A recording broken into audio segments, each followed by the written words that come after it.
అందరికీ నమస్కారం. ఎన్నో సంవత్సరాల నుంచి అనుకుంటున్నా శ్రీశైలం వెళ్ళాలి అని. ఫైనల్‌గా ఇప్పటికి కుదిరింది. బిఫోర్ దిస్ 2018లో ఒకసారి వెళ్ళాను ఫ్రెండ్ మ్యారేజ్ కోసం. కాకపోతే అప్పుడు ఏం పెద్దగా ఎక్స్‌ప్లోర్ చేయలేదు. జస్ట్ మ్యారేజ్ కోసం అలా ఎళ్లి ఇలా వచ్చేసాను. మళ్ళీ ఇప్పటికి కుదిరిందని జెప్పాలి. సారీ ఇప్పటికి ఆ శివయ్య కరుణించాడని జెప్పాలి. డిసెంబర్ 17థ్ రోజు నైట్ నేను హైదరాబాద్ ఎంజీపీఎస్ నుంచి స్టార్ట్ అయ్యాను. ఆ తర్వాత మార్నింగ్ 8:30కి శ్రీశైలం రీచ్ అయ్యాను. సో, ఎవరైతే శ్రీశైలానికి నైట్ బయలుదేరాలనుకుంటున్నారో వాళ్ళ కోసం ఈ ఇన్ఫర్మేషను. ఎవరు కూడా నైట్ అయితే బయలుదేరకండి. ఎందుకంటే శ్రీశైలం రోడ్డు ఆహ్, ఘాట్ రోడ్ అండ్ అక్కడ యానిమల్స్ ఎక్కువగా ఉంటాయి. సో, నైటు ట్రావెల్ అనేది బ్యాన్ ఆ రోడ్ మీద. సో, అమ్రాబాద్ దగ్గర మన వెహికల్స్‌ని ఆపేస్తారు. ఆల్మోస్ట్ అంటే మీరెప్పుడెళ్ళినా సరే మార్నింగ్ 6 వరకు మళ్ళీ గేట్స్ ఓపెన్ చేయరనమాట. సో, మార్నింగ్ 6 వరకు మనం వెయిట్ చేయాలి. మేము అరౌండ్ 3 అవర్స్ బస్‌లోనే వెయిట్ చేసాము. సో, నాకు ఈ ఇన్ఫర్మేషన్ తెలీదు. సో, నాకేందనుకున్నానంటే అరౌండ్ 11:30, 12కి స్టార్ట్ అవుతుంది గదా! మెల్లగా ఎళ్తుంది కదా! అనుకున్నాను. కానీ బస్సు చాలా ఫాస్ట్‌గెళ్ళి అక్కడ ఆపేశారు. సో, నేనైతే సజెషన్ ఇస్తాను. ఎవరు కూడా నైట్ అయితే స్టార్ట్ అవ్వకండి. మీకు ఈ ఇన్ఫర్మేషన్ ఆల్రెడీ తెలిసుంటే లైక్ జేయండి. మా బస్సు అరౌండ్ 6:00 మళ్ళీ బయలుదేరింది. సో, మార్నింగ్ అవ్వడంతోని వ్యూ అయితే చాలా సూపర్‌గా ఉంది. లైక్ ఆ హిల్స్ మొత్తం హిల్స్ అండ్ ఘాట్ రోడ్ గాబట్టి అది అద్భుతంగా అనిపించింది. అండ్ ఇది వింటర్ అవ్వడంతోని చాలా ఫాగ్ ఉందనమాట. పొగమంచు కూడా చాలా అద్భుతంగా అనిపించింది. అండ్ శ్రీశైలం డ్యామ్ కూడా చాలా బాగుంది. సో, మేమైతే 6 తర్వాత జర్నీని చాలా ఎంజాయ్ చేసామని చెప్పి చాలా ఫోటోలు తీసుకున్నాము. వీడియోలు కూడా తీసుకున్నాం ట్రావెల్‌లో. మేము అరౌండ్ 8:30కి రీచ్ అయ్యాము. మేమొచ్చేసి శ్రీకృష్ణదేవరాయల ట్రస్ట్‌లో ఉన్నాము. మేము ఈ ట్రస్ట్‌లోనే ఉండడానికి రీజన్ ఉంది. నేను వెళ్ళకముందు ఫ్రెండ్స్‌ని గాని, లేకుంటే యూట్యూబ్‌లో గాని సెర్చ్ చేశాను. ఫుడ్ అండ్ అకామిడేషన్ పరిస్థితి ఏంటి శ్రీశైలంలో అని చెప్పి. సో, చాలామంది నాకేం చెప్పారంటే ఈవెన్ యూట్యూబ్‌లో గాని, ఫ్రెండ్స్ గాని సో, అన్ని చోట్ల ఉన్నట్టుగా హోటల్స్ ఉండవు శ్రీశైలంలో. చాలా తక్కువగా ఉంటాయి. So, most of the people ట్రస్టుల్లో ఉంటారు. అంటే సత్రాల్లో ఉంటారని చెప్పరు. అది కూడా ఎవరి క్యాస్ట్‌కు వాళ్ళ సత్రం సెపరేట్‌గా ఉంటుంది. సో, క్యాస్ట్ వైస్ ఎళ్లి ఆ సత్రాల్లో ఉంటారని చెప్పారు. నాకైతే షాక్ అయింది. ఇదేం గోల అని జెప్పి. సో, ఇప్పుడు నేను మా క్యాస్ట్‌కి సంబంధించిన సత్రం ఏదని జెప్పి మళ్ళీ సెర్చ్ జేసి, సో, సెర్చ్ జేస్తే ఇదొచ్చేసి శ్రీకృష్ణదేవరాయల ట్రస్ట్ అని జెప్పి తెలిసింది. సో, ఇందులో వచ్చేసి కాపులకు సంబంధించింది. అంటే తెలగ గాని, కాపు గాని, మున్నూరు కాపు గాని వీళ్ళకు ఇక్కడ రూమ్స్ ఇస్తారని జెప్పి తెలిసింది. సో, నేను అందుకే ఇక్కడున్నాను. కానీ నాకు వెళ్ళాక మరో విషయం తెలిసిందేంటంటే ఇక్కడ ఓన్లీ కాపులకే గాదు వేరే వాళ్ళకి కూడా రూమ్స్ ఇస్తున్నారు. యూట్యూబ్‌లో చూసినప్పుడు చాలామంది ఏం జెప్పారంటే గోత్రం అండ్ ఇంటి పేరు అడిగి సత్రాల్లో రూమ్స్ ఇస్తారని జెప్పారు. కానీ ఇక్కడైతే అలాంటిదేం లేదు. జస్ట్ ఆధార్ కార్డ్ చెక్ జేసుకొని రూమ్స్ ఇస్తున్నారు. సేమ్ క్యాస్ట్ అయినా, వేరే క్యాస్ట్ అయినా సరే అందరికీ ఒకటే ప్రైజ్ ఉంది. ప్రైజ్‌లో కూడా ఏం తేడా లేదు. నేనొచ్చేసి ఏసీ రూమ్ తీసుకున్నాను. ఇదొచ్చేసి 1300 పడింది. చాలా స్పేషియస్‌గా కూడా ఉంది. 2 బెడ్స్ కూడా ఇచ్చారు. ఈ ఏసీ రూమ్ తీసుకోవడానికి కారణం ఏంటంటే ఏసీ రూమ్‌లో మాత్రమే హాట్ వాటర్ వస్తాయని చెప్పారు. మిగతా రూమ్‌లో రావంట. అందుకే నేను ఏసీ రూమ్ ప్రిఫర్ చేశాను.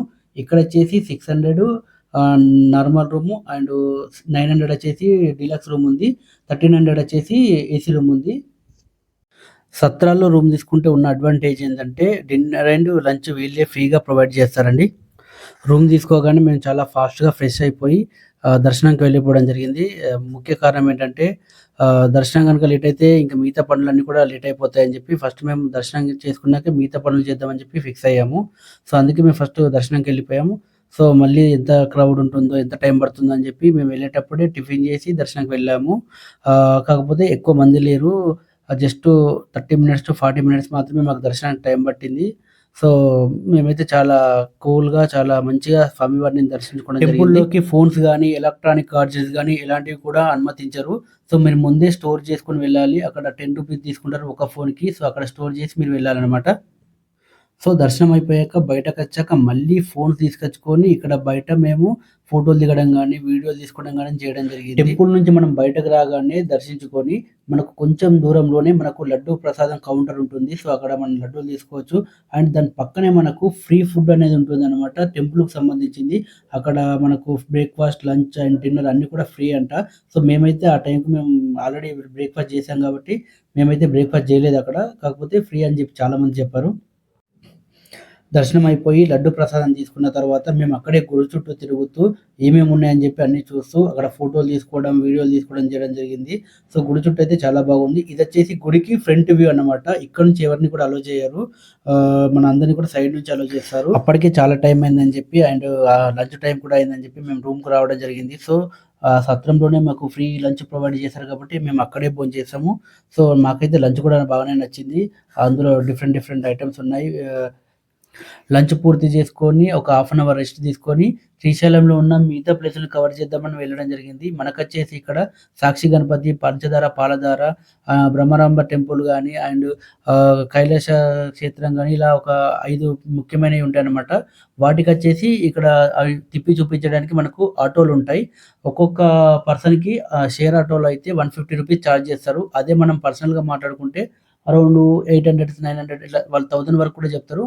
మాకొచ్చేసి 700కి మేము మాట్లాడుకోవడం జరిగింది.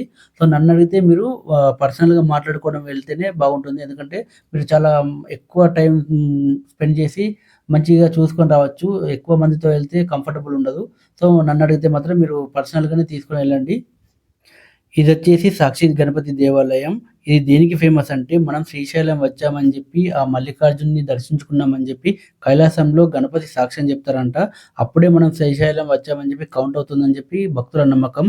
అందుకే శ్రీశైలం వచ్చిన వారు ఖచ్చితంగా ఇక్కడికొచ్చి ఆ గణపతిని దర్శించుకోవడం జరుగుతుంది. సాక్షి గణపతిని దర్శించుకున్నాక మేమిప్పుడు శ్రీశైలం అంటే మనకు జ్యోతిర్లింగాలే కాదు శక్తిపీఠం కూడా, అమ్మవారి శక్తిపీఠం కూడా శ్రీశైలంలో ఉంటుంది. సో, మనం ఇక్కడ శక్తిపీఠాన్ని దర్శించుకోవడానికి వెళ్తున్నాం. అలాగే ఇంకో టెంపుల్ కూడా ఉంటుంది. ఆ టెంపుల్‌లో మనల్ని వీడియో తీయకూడదన్నారు. సో, మేము అక్కడ వీడియో తీయలేదు. అండ్ ఇక్కడ శక్తిపీఠంలో మాత్రం వీడియో తీసాం. అంటే లోపల కాకపోయినా బయట అయితే కొంచెం వీడియో తీసాము. సో, అమ్మవారి శక్తిపీఠాన్ని అండ్ ఇంకో టెంపుల్‌ని కూడా మేము దర్శించుకోవడం జరిగింది ఇక్కడ. తెలంగాణ జిల్లాలో ఎలా అయితే కోతుల సమస్య ఉందో ఈ శ్రీశైలంలో కూడా కోతుల సమస్య చాలా ఉంది. ఎక్కడ చూసినా కోతులే. సో, ముఖ్యంగా ఈ లలితాదేవి పీఠం కాడికి వచ్చినప్పుడైతే చాలా కోతులు ఉన్నాయి. కొంచెం వరకు భయమేసింది కూడా. అన్ని గనం ఉన్నాయి. Be careful. మనం చూడవలసినవి 5 లొకేషన్స్ అని చెప్పాను కదా. ఇప్పటి వరకు 3 లొకేషన్స్ పూర్తి చేసుకున్నాం. సో, ఇప్పుడు మేము 4th లొకేషన్‌కి వచ్చాము. ఇదొచ్చేసి పాలధార, పంచదార.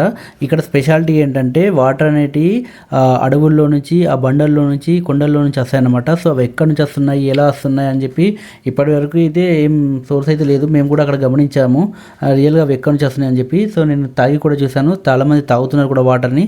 టేస్టీగా కూడా ఉన్నాయి. చాలామంది బాటిల్‌లో కూడా పట్టుకొని వెళ్తున్నారు. లైక్ ఇవి అడవుల్లో నుంచి, ఆ చెట్ల నుంచి వస్తుంటాయి కదా. సో, అవన్నీ మూలికలు అవన్నీ యాడ్ అయి ఉంటాయి. అది దానికి వాటర్‌కి ఔషధ గుణాలు ఉంటాయని చెప్పి చాలామంది నమ్మి వాటిని తాగడం గానీ, బాటిల్‌లో పట్టుకొని వెళ్ళడం గానీ చేస్తున్నారు. ఇప్పటివరకు మనం 4 లొకేషన్లు పూర్తి చేసుకున్నాం. మనం ఇప్పుడు వచ్చేసి 5th లొకేషన్లో ఉన్నాం. అండ్ లాస్ట్ లొకేషన్ ఇది వచ్చేసి కైలాస తీర్థం. ఇక్కడ నుంచి నంది నుంచి గుడి గోపురాన్ని కనుక చూస్తే మోక్షం కలుగుతుందని చెప్పి భక్తులు నమ్ముతారు. సో, ఇక్కడ నంది యొక్క కొమ్ముల నుంచి గుడి గోపురాన్ని చూడడానికి ప్రయత్నిస్తూ ఉంటారన్నమాట. సో, యాక్చువల్లీ ఇక్కడ చాలా ఫాగ్ ఉంది. అంత క్లియర్గా కనబడదు. సో, కనబడని వాళ్ళ కోసం బైనోస్క్లేర్స్ కూడా పెట్టడం జరిగింది ఇక్కడ. అది 10 రూపీస్ ఛార్జ్ చేస్తున్నారు.